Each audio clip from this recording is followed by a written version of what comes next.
আসসালামু আলাইকুম, welcome to my secret kitchen. সবাইকে স্বাগতম। আজকে আমি নিয়ে এসেছি এলেন্সা শাকের ভর্তা। এই শাকে এত পরিমাণের পুষ্টি এবং ভিটামিন যার কোনো তুলনা হয় না। কে কে এই শাকটা খেয়েছেন এবং এটা আপনাদের অঞ্চলে কী নামে ডাকে অবশ্যই একটি কমেন্ট করে জানাবেন। আমি নিয়েছি 2টি রসুন, 2টি পেঁয়াজ, 8 থেকে 10টা শুকনো মরিচ।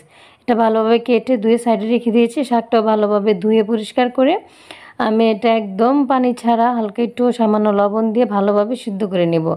এতে কোনো প্রকার পানি দিতে হয় না। আশা করি পুরোটা ভিডিও না টেনে দেখলে বুঝতে পারবেন কতটা ইয়াম্মি এবং লোভনীয় একটি রেসিপি। এত মজার একটি রান্না যা না খেলে বুঝতে পারবেন না। আপনারা যদি বাড়ির আশেপাশে আঙিনে এরকম এলেমসা শাক হয়ে থাকে অবশ্যই একবার হলেও ট্রাই করে দেখতে পারেন।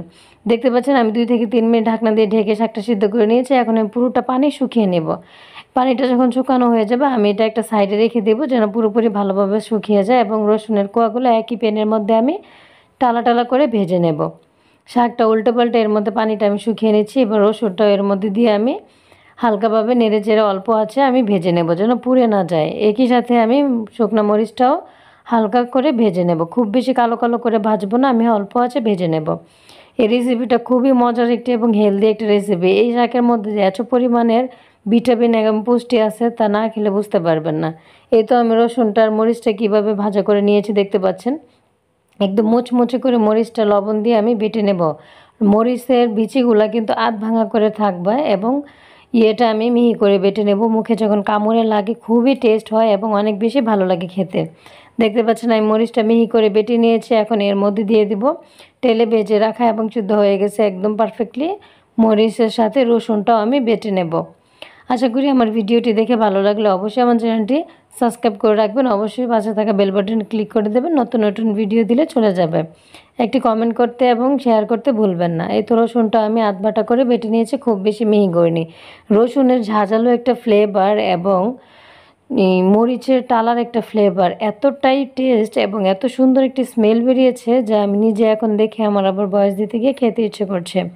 আমি কিন্তু শাকটা একদম মিহি করে বেটে নেব। একটা বাটাতে একদম মিহি হয়ে যায়, খুব বেশি প্রেশারও লাগে না, জাস্ট আলতো হাতে বেটে নিলেই হয়ে যায়। পাটায় বাটার জিনিস এত টেস্টি হয়, এত মজা হয়, এটা না খেলে বুঝবে না। ব্লেন্ডারে ব্লেন্ড করলে হয়তো এতটাও টেস্টি হয় না।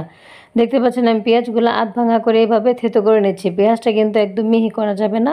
পেঁয়াজটা এরকম আধ ভাঙা করে শিলের নিচে এরকম গড়িয়ে গড়িয়ে বেটে নিলে একদম পারফেক্টভাবে হয়ে যাবে। খুব বেশি মিহি করলে এতে পানি বেরিয়ে যাবে এবং খেতে পানসা পানসা লাগবে, মজা লাগবে না। আমি যেভাবে করছি এভাবে করে একবার হলেও ট্রাই করবেন এবং একটি কমেন্ট করে জানাতে ভুলবেন না। এই তো আমার সবগুলো বাটা উপকরণ হয়ে গেছে। আমি একদম ভালোভাবে একদম শিল দিয়ে গড়িয়ে গড়িয়ে আরেকটা উপর থেকে বাটা দিয়ে আমি এটা এখন মিক্সড করে নেব।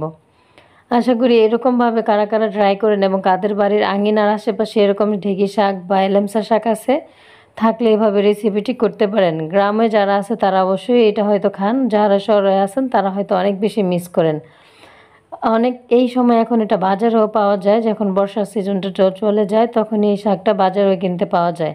আমি এটা এখন হাত দিয়ে ভালোভাবে মিশিয়ে নিয়েছি, একটু চেক করে দেখব লবণটা ঠিক আছে কিনা। একদম পারফেক্টভাবে হয়ে গেছে। এখন আমি এটা বাটিতে সার্ভ করে দেখাচ্ছি।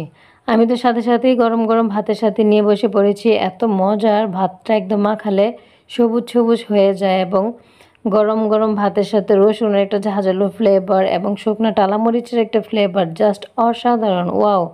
এক লোকমা দেওয়ার সাথে সাথেই তো আমি মনে হচ্ছে জাস্ট হারিয়ে যাব, মাছ মাংসও ফেল হয়ে যাবে, এতটাই মজা। সবাই ভালো থাকবেন। আসসালামু আলাইকুম। খেতে খেতে বিদায় নিয়ে নিলাম। আল্লাহ হাফেজ।